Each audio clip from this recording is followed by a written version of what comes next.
সহিহ মুসলিম, সহিহ বুখারী 5063 নম্বর হাদিস, বিবাহ অধ্যায়ের প্রথম হাদিস।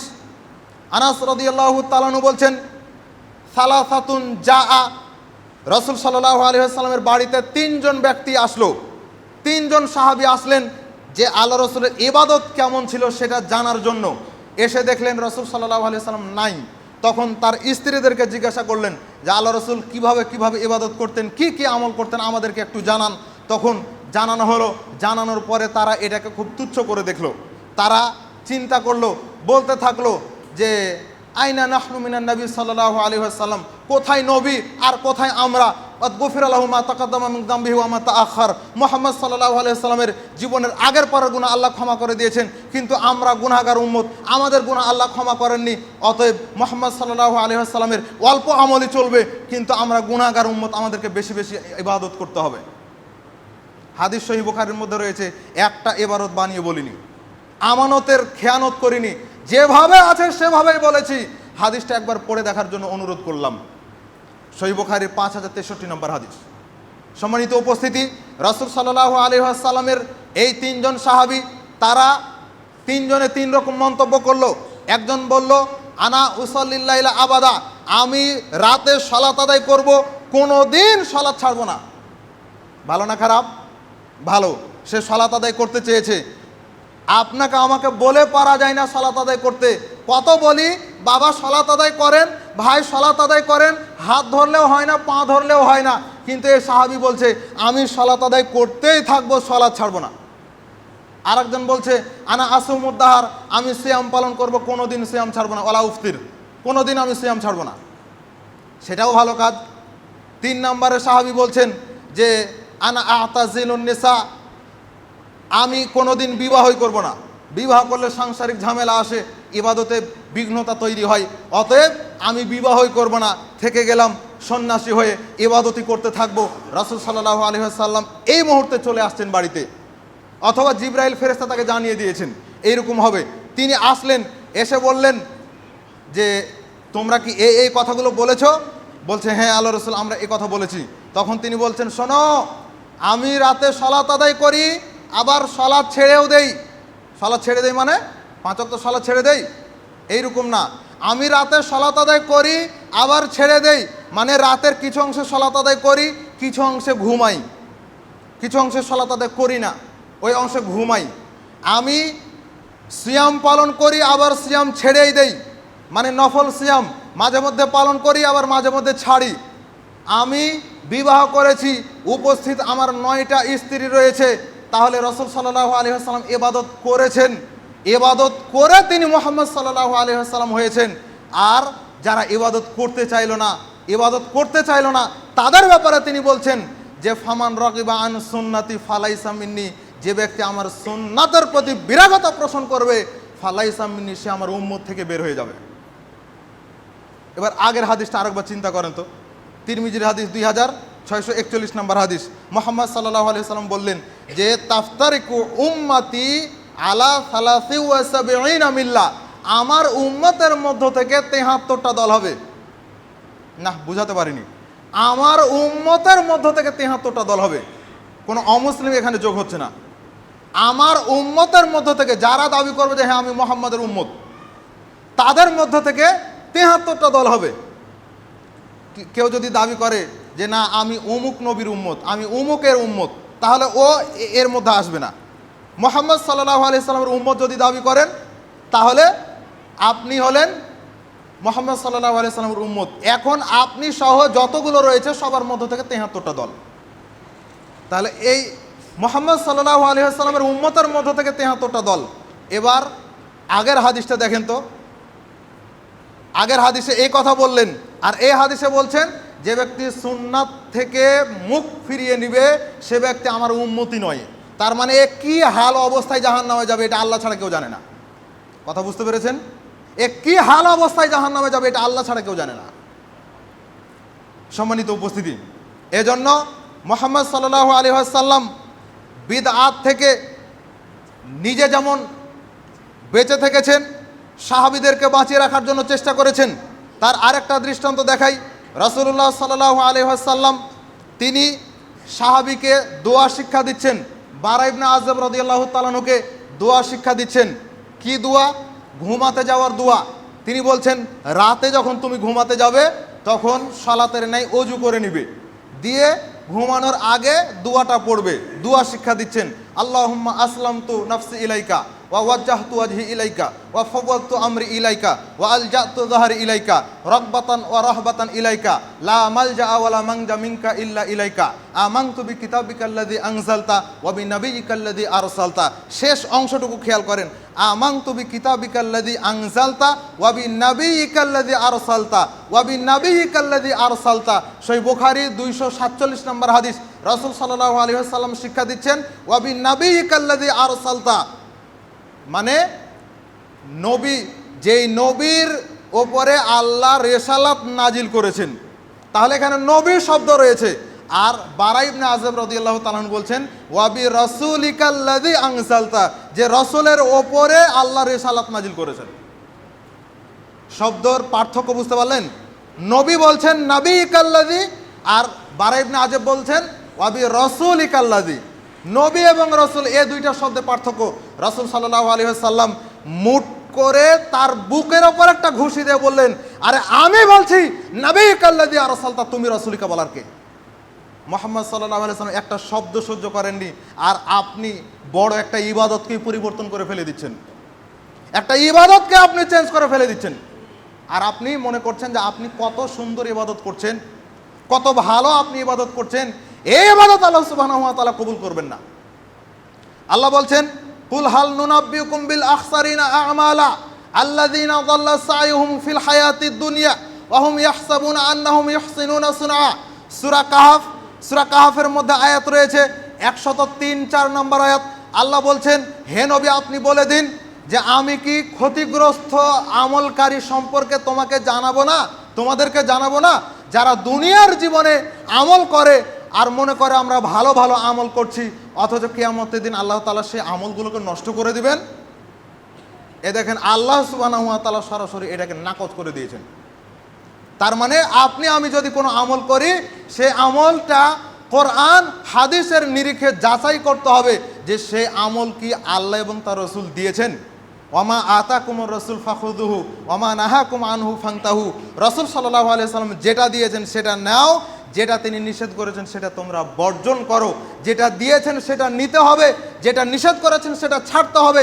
তিনি রাসূল সাল্লাল্লাহু আলাইহি ওয়াসাল্লাম বলছেন, মা আমারতুকুম বিশাইইন ফাস্তানিবুহু, আমি যেটা দিয়েছি সেটা গ্রহণ করো, সেটা সাধ্য অনুযায়ী গ্রহণ করো। ওয়া ইযা আমারতুকুম মা নাহাইতুকুম আনহুন আন শাইইন ফাস্তানিবুহু, যেটা আমি নিষেধ করেছি সেটা 100 ছেড়ে দাও। ওয়া ইযা আমারতুকুম বিআমরিন ফাতু মিনহু মাসতাতাতুম, আর যেটা নিষেধ, যেটাকে আমি আদেশ করেছি সেটাকে সাধ্য অনুযায়ী পালন করো।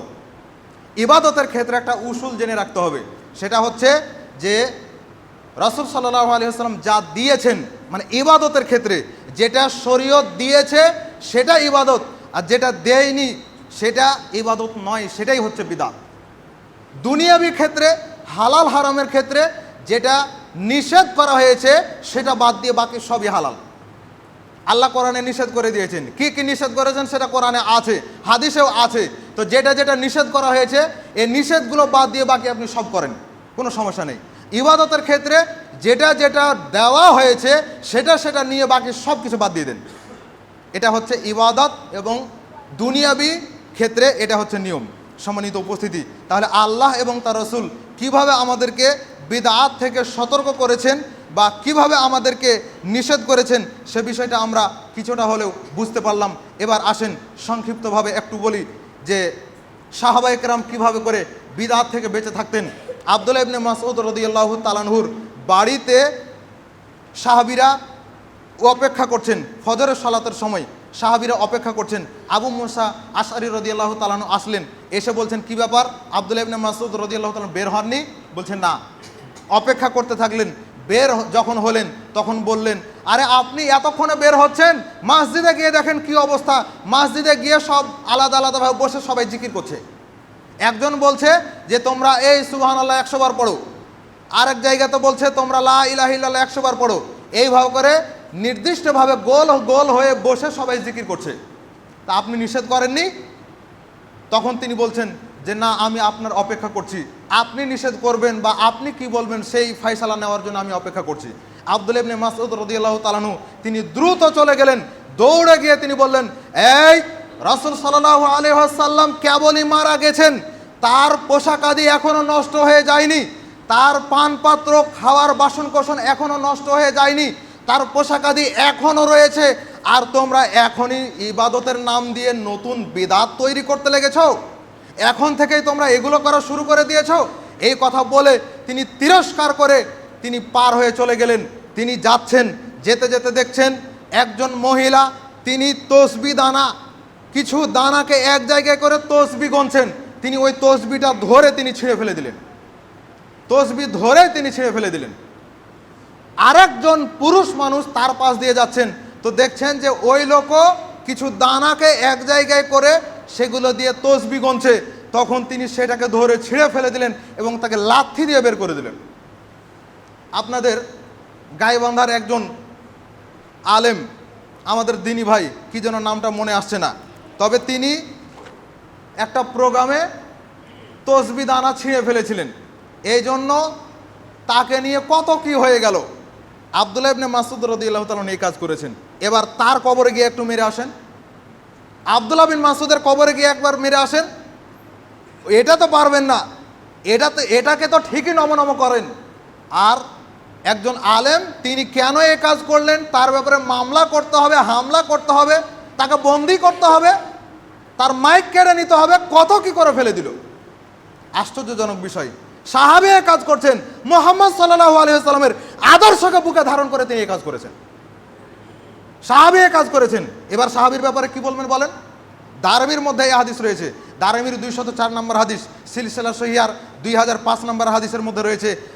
তারপরে রয়েছে আল বিদু এর প্রথম খণ্ডের 30 পৃষ্ঠার 21 নম্বর হাদিসের মধ্যে এটা রয়েছে। দেখেন, খুলে দেখেন, সত্য না হলে তারপরে তখন আপনি যা ইচ্ছা তাই শাস্তি দেবেন। সাহাবীরা বিদআতকে সহ্য করেনি, আপনি কেন বিদআতকে সহ্য করেন? আপনি তো হচ্ছেন সাহাবীদের উত্তরসূরি, আপনি হচ্ছেন মুহাম্মদ সাল্লাল্লাহু আলাইহি ওয়াসাল্লামের আদর্শকে ধারণকারী ব্যক্তি, আপনি হচ্ছেন সাহাবীদের জজবাকে ধারণকারী ব্যক্তি। কেন আপনি বিদআতকে আশ্রয় দেন?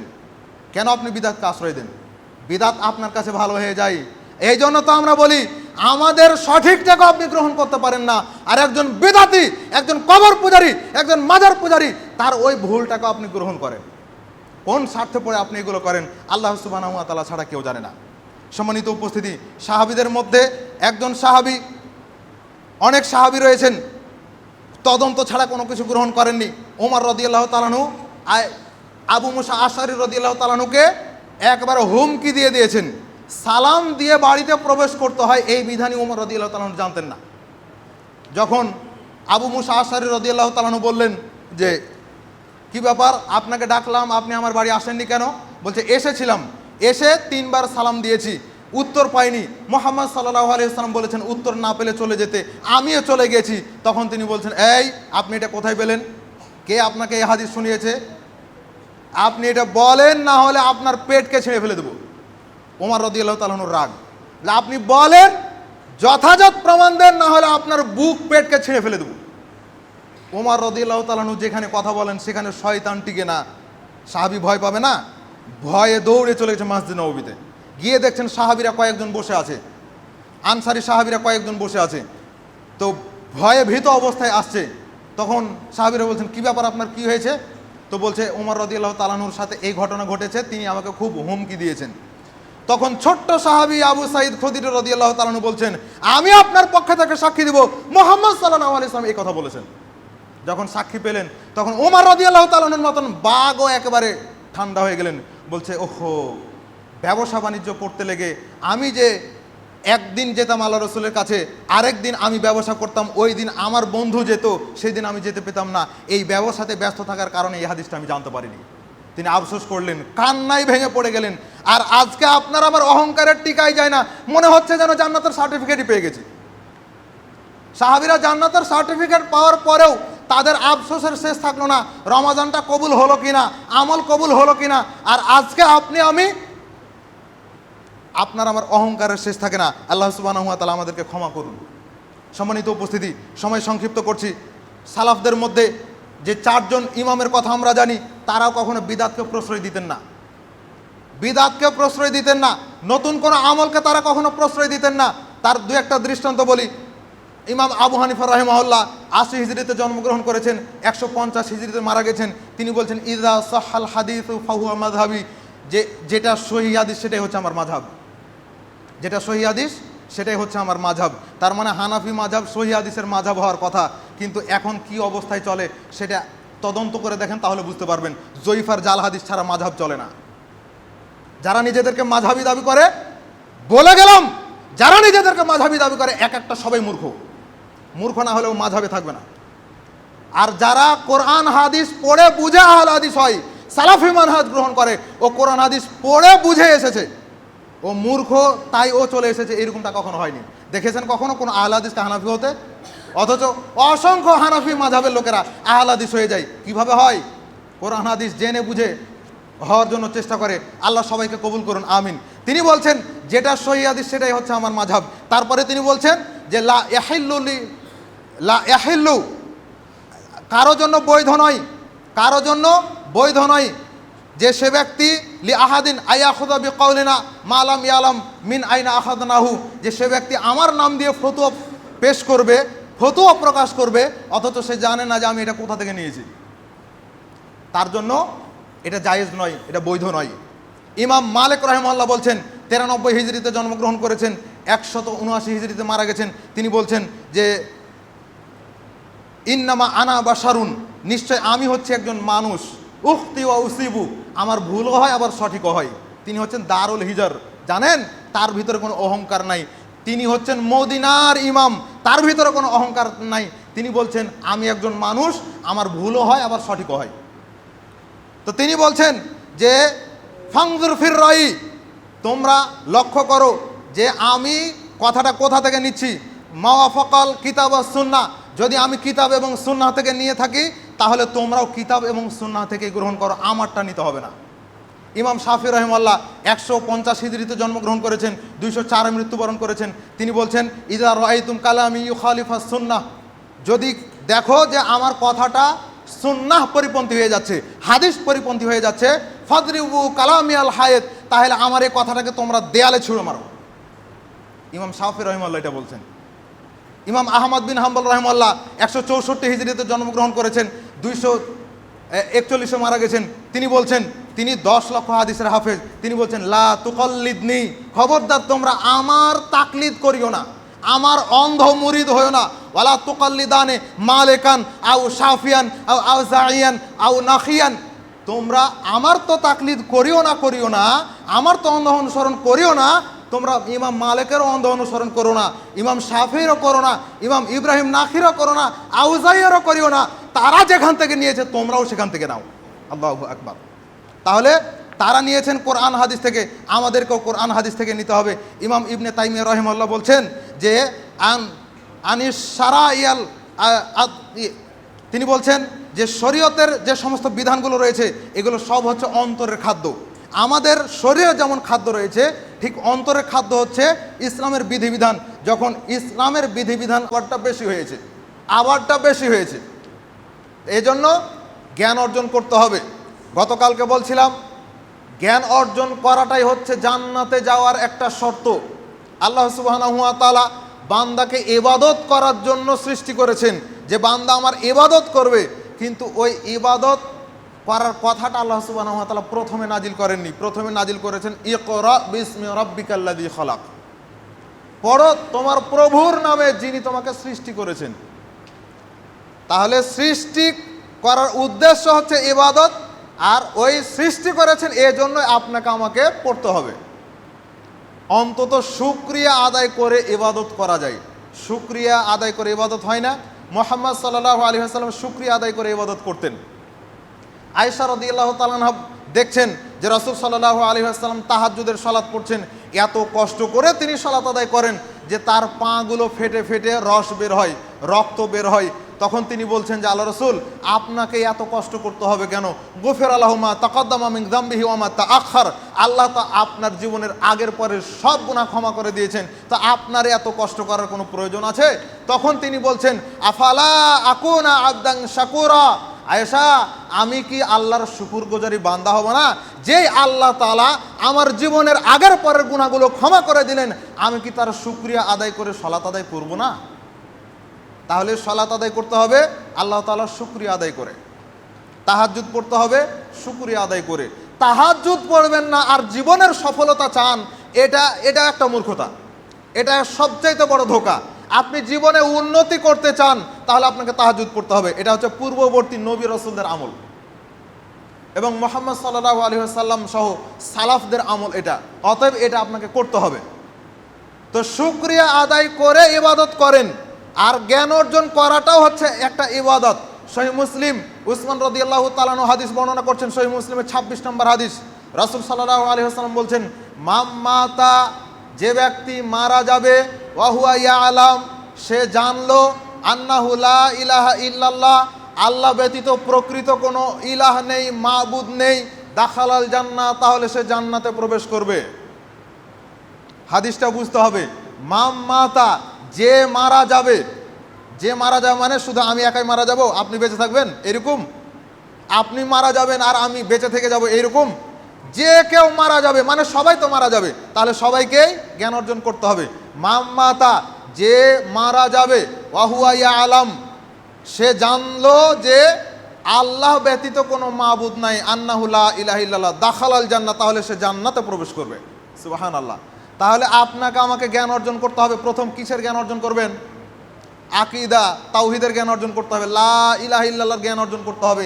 আল্লাহ ওই কথাই বলেছেন, আল্লাহ বলেছেন ফালাম আন্নাহু লা ইলাহা ইল্লাল্লাহ, হে নবী, আগে আপনি জানেন যে আল্লাহ ব্যতীত কোনো মাবুদ নাই, প্রকৃত কোনো মাবুদ নাই। আগে আপনি এটা জানেন, তারপরে তখন আপনি আমল করেন। তাহলে আগে আমল না আগে জ্ঞান? আগে জ্ঞান অর্জন করতে হবে, তাহলে অন্ধকার চলে যাবে, শিরক বিদআত সব চলে যাবে। সম্মানিত উপস্থিতি, শিরকের মাধ্যমে আল্লাহ সুবহানাহু ওয়া তাআলাকে অপমান করা হয়, বিদআতের মাধ্যমে রাসূল সাল্লাল্লাহু আলাইহি ওয়াসাল্লামকে অপমান করা হয়, শিরকের মাধ্যমে আল্লাহকে অপমান করা হয়, বিদআতের মাধ্যমে রাসূল সাল্লাল্লাহু আলাইহি ওয়াসাল্লামকে অপমান করা হয়। কিভাবে অপমান করা হয় বিদআতের মাধ্যমে? সেটা হচ্ছে ইমাম মালিক রাহিমাহুল্লাহ বলছেন যে ব্যক্তি কোনো বিদআতি আমল করে, সে ব্যক্তি যেন বোঝাতে চায় যে মুহাম্মদ সাল্লাল্লাহু আলাইহি ওয়াসাল্লামের ওপরে আল্লাহ যে দায়িত্ব দিয়েছিলেন, রিসালাতের দায়িত্ব দিয়েছিলেন, প্রচারের দায়িত্ব দিয়েছিলেন, সে দায়িত্ব মুহাম্মদ সাল্লাল্লাহু আলাইহি ওয়াসাল্লাম যথাযথভাবে পালন করেনি। নাউযুবিল্লাহ।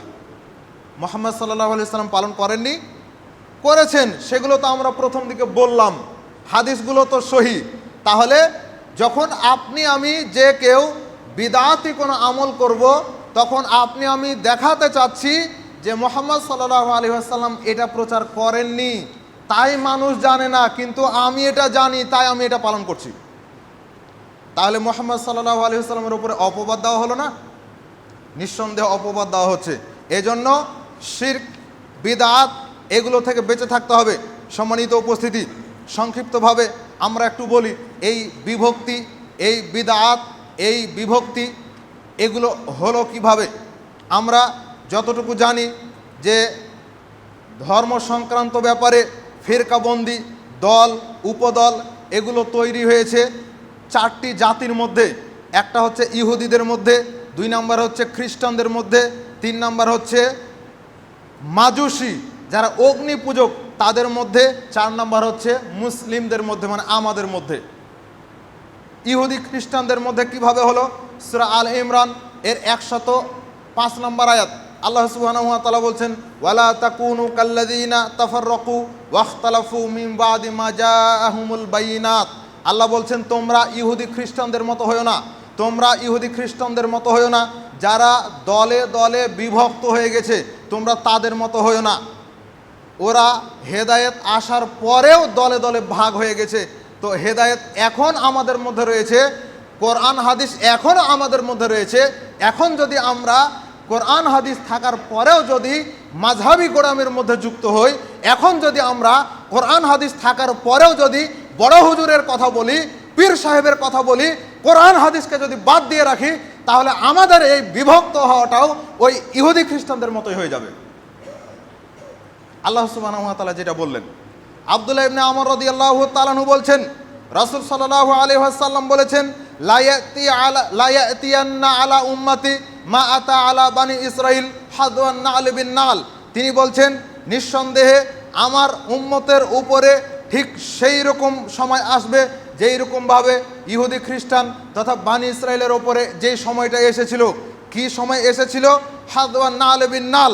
তাদের যেমন এক পায়ের জুতা আরেক পায়ের জুতা এটা যেমন মিল থাকে, ঠিক তেমনইভাবে তাদের সাথে আমার উম্মত একই রকমভাবে মিলে যাবে, একই রকমভাবে তারা মিলে যাবে।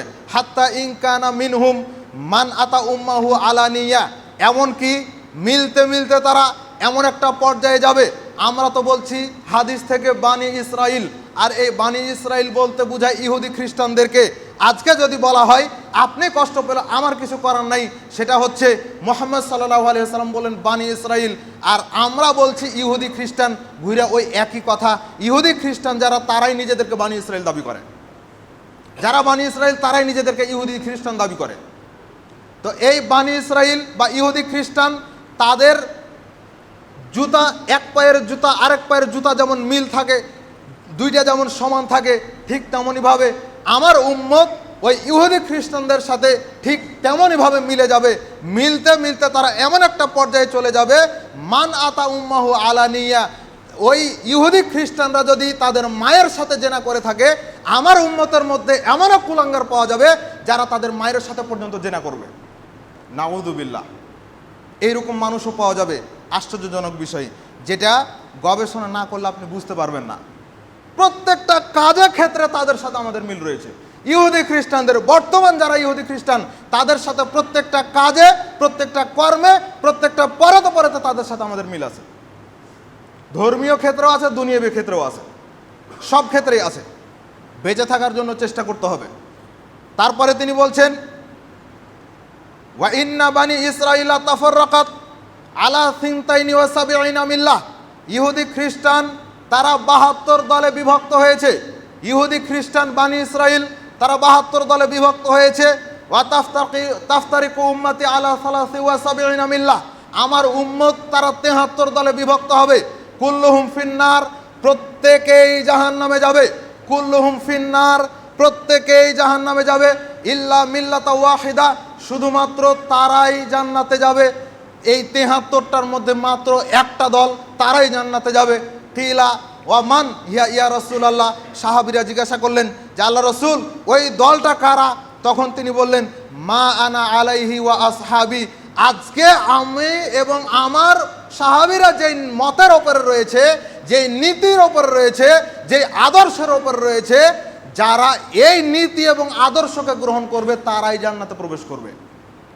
সুবহানাল্লাহ। আল্লাহ সুবহানাহু ওয়া তাআলা আমাদেরকে মুহাম্মদ সাল্লাল্লাহু আলাইহি ওয়াসাল্লাম এবং তার সাহাবীদের নীতি আদর্শের উপরে কবুল করে নিন, আমিন। এরপরে আরেকটা হাদিস, এই হাদিস রয়েছে সহিহ বুখারীর মধ্যে, তিরমিজির মধ্যে 2641 নম্বর হাদিস। তাহলে এখান থেকে দেখলেন ৭৩টা দলের মধ্যে ৭২টা দল জাহান্নামে, একটা দল জান্নাতে। সেই একটা দল হচ্ছে এই যারা আল্লাহ রসুল সাল্লাল্লাহু আলাইহি ওয়াসাল্লামকে মানবে, যারা সাহাবীদেরকে মানবে, তারা জান্নাতে যাবে। এবার বিদআতের বিষয়টা বুঝাতে গিয়ে আমরা নিয়ে আসছি কিভাবে মুহাম্মদ সাল্লাল্লাহু আলাইহি ওয়াসাল্লাম বিদআতকে প্রতিরোধ করার জন্য চেষ্টা করেছেন। বিদআতকে তিনি কিভাবে প্রতিরোধ করার জন্য চেষ্টা করেছেন, তিনি বলছেন যে মান আমিলা আমালান লাইসা আলাইহি আমরুনা ফাহুয়া রাদ্দুন। সহিহ মুসলিমের মধ্যে হাদিস রয়েছে, সহিহ বুখারী 2697 নম্বর হাদিস, সহিহ মুসলিম 1718 নম্বর হাদিস, মিশকাতের মধ্যে রয়েছে 140 নম্বর হাদিস। তিনি বলছেন, মান আমিলা আমালান, আমরা গ্রহণ করলাম না, তখন অন্তরের খাদ্য আমরা দিতে পারলাম না, তখন ওখানে বিদআতগুলো অন্তরের খাদ্য হিসেবে ঢুকে গেল। বিদআতগুলো অন্তরের খাদ্য হিসেবে ঢুকে গেল, তখন কি হবে? তখন গোটা শরীরটাকে নষ্ট করে ফেলবে। ঠিক যেমনইভাবে রোগ প্রতিরোধ ক্ষমতা যদি শরীরে না থাকে, তাহলে রোগগুলো ভিতরে গিয়ে বাসা বাঁধে। ঠিক তেমনইভাবে অন্তরের খাদ্য হিসেবে যদি আমরা শরীয়তের বিধানগুলোকে না গ্রহণ করি, তাহলে সেখানে শিরক এবং বিদআত বাসা বাঁধবে। তাই হয়েছে আজকে সমাজে যারা শিরক এবং বিদআতের সাথে জড়িত রয়েছে, তারা ঠিক এভাবেই তারা নিজেদের জীবন পরিচালনা করার জন্য চেষ্টা করছে। আর দুঃখজনক হলেও সত্য, আজকে আমরা অনেক জায়গাতে বিদআত তুলতে পেরেছি বটে, কিন্তু সুন্নাতকে আমরা চাষাবাদ করতে পারিনি, মানে সুন্নাতকে মানুষের কাছে গ্রহণীয় করে তুলতে পারিনি। ফরজ সালাতের পর সম্মিলিত মোনাজাত, এটা বিদআত, এটা দুনিয়ার সবাই জানে, যারা মানে না তার গোরামি করে, তার কারণে মানে না। কিন্তু এখানে যে সুন্নাতগুলো ছিল, এই সুন্নাতগুলো কেউ আমল করার জন্য চেষ্টা করে না। বর্তমানে হানাফি সমাজের বড় বড় আলেম ওলামা তারা পর্যন্ত বলেন যে ফরজ সালাতের পরে সুন্নাতে আমলগুলো করেন, ওই বিদাতে আমলগুলো করিয়েন না। তারা পর্যন্ত বলে হাটহাজারী মাদ্রাসাতে এখন পর্যন্ত মোনাজাত নাই, ভারতের দেওবন্দের বড় মাদ্রাসা সেখানে এখন পর্যন্ত মোনাজাত নাই, আর আমাদের বাংলাদেশের কিছু কিছু জায়গাতে এখন পর্যন্ত চলে। এগুলো গোড়ামি দিয়ে চলছে। সুন্নাতে আমল যেগুলো রয়েছে সেগুলো করার জন্য চেষ্টা করেন। সুন্নাতে আমল করবেন, শান্তি পাবেন, দুনিয়া পরকাল সব জায়গা সুন্দর হবে। আর যদি বেদাতি আমল করেন তাহলে আল্লাহ সুবহানাহু ওয়া তাআলা অপমান করবেন। ফাল ইয়াহদারিল্লাযিনা ইউখালিফুনা আন আমরিহি আন তুসিবাহুম ফিতনাহ আও ইউসিবাহুম আযাবুন আলীম। আব্দুল্লাহ ইবনে আব্বাস রাদিয়াল্লাহু তাআলা এই আয়াত দিয়ে দলিল দিচ্ছেন যে যে ব্যক্তি বেদাতি কাজ করবে, এই ব্যক্তি যেন সাবধান হয়ে যায় যে এই বেদাতি কাজ করার কারণে, আল্লাহ এবং তার রাসূলের অবাধ্য হওয়ার কারণে আমাকে আল্লাহ সুবহানাহু ওয়া তাআলা দুনিয়াতে ফিতনা দিবেন, পরকালে আযাব দিয়ে আল্লাহ তাআলা আমাদেরকে জাহান্নামে দিয়ে দিবেন। এই জন্য সাবধান হতে হবে। যারা বেদাতি আমল করে তাদের কোনো আমল আল্লাহ সুবহানাহু ওয়া তাআলা কবুল করবেন না, তাদের জন্য রয়েছে অভিশাপ, তাদের জন্য রয়েছে অভিশাপ। মুহাম্মদ সাল্লাল্লাহু আলাইহি ওয়াসাল্লাম বলেছেন যে যে ব্যক্তি কোনো বেদাতি কাজ করবে অথবা কোনো বেদাতিকে সহযোগিতা করবে, ফা আলাইহি লানাতুল্লাহি ওয়াল মালাইকাতু ওয়ান নাসি আজমাইন, তার ওপরে আল্লাহর লানত, সমস্ত ফেরেশতাদের লানত, সমস্ত মানব জাতির লানত, সমস্ত মানুষ তাকে লানত করবে। তাহলে আপনি সামান্য দুনিয়াতে একটু মানুষের বাহবা পাওয়ার জন্য আর 2 টাকা বেশি ইনকাম করার জন্য আপনি বিদাতি আমল করলেন, অপমান করলেন আল্লাহকে, সৃষ্টিকর্তাকে অপমান করলেন, যিনি আপনাকে সৃষ্টি করেছেন। কত সুন্দর করে আপনাকে সৃষ্টি করেছেন, আর আপনি তাকে বিদাত করে শিরক করে অপমান করলেন। মুহাম্মদ সাল্লাল্লাহু আলাইহি ওয়াসাল্লাম যিনি সুপারিশ না করলে কেউ জান্নাতে প্রবেশ করবে না, তার মানে প্রথম তিনি জান্নাতে প্রবেশ করবেন, তার আগে পৃথিবীর কোনো নবী রাসূল জান্নাতে প্রবেশ করতে পারবে না। তাকে আপনি অপমান করছেন, আমলগুলো করার মাধ্যমে নিজের আমলগুলোকে নষ্ট করছেন, আর জাহান্নামটা নিশ্চিত হয়ে যাচ্ছে, অভিশাপ গ্রহণ করে নিচ্ছেন। তাহলে কি খুব ভালো কাজ হলো? সামান্য দুনিয়ার একটু বাহবা পাওয়ার জন্য এত কিছু করে ফেললেন, অথচ পরকালটা নষ্ট হয়ে গেল। পরকাল যেন নষ্ট না হয় এই জন্য সব ধরনের শিরক এবং বিদআত থেকে বেঁচে থাকার জন্য চেষ্টা করতে হবে। আর আল্লাহ সুবহানাহু ওয়া তাআলা যেইভাবে ইবাদত করতে বলেছেন, মুহাম্মদ সাল্লাল্লাহু আলাইহি ওয়াসাল্লাম যেইভাবে ইবাদত করা শিখিয়েছেন, সেইভাবে আপনাকে আমাকে ইবাদত করতে হবে। আল্লাহ তাআলা আপনাকে আমাকে কবুল করুন, আমিন। বারাকাল্লাহু লানা ওয়া লাকুম ফিল কোরআনিল আযীম।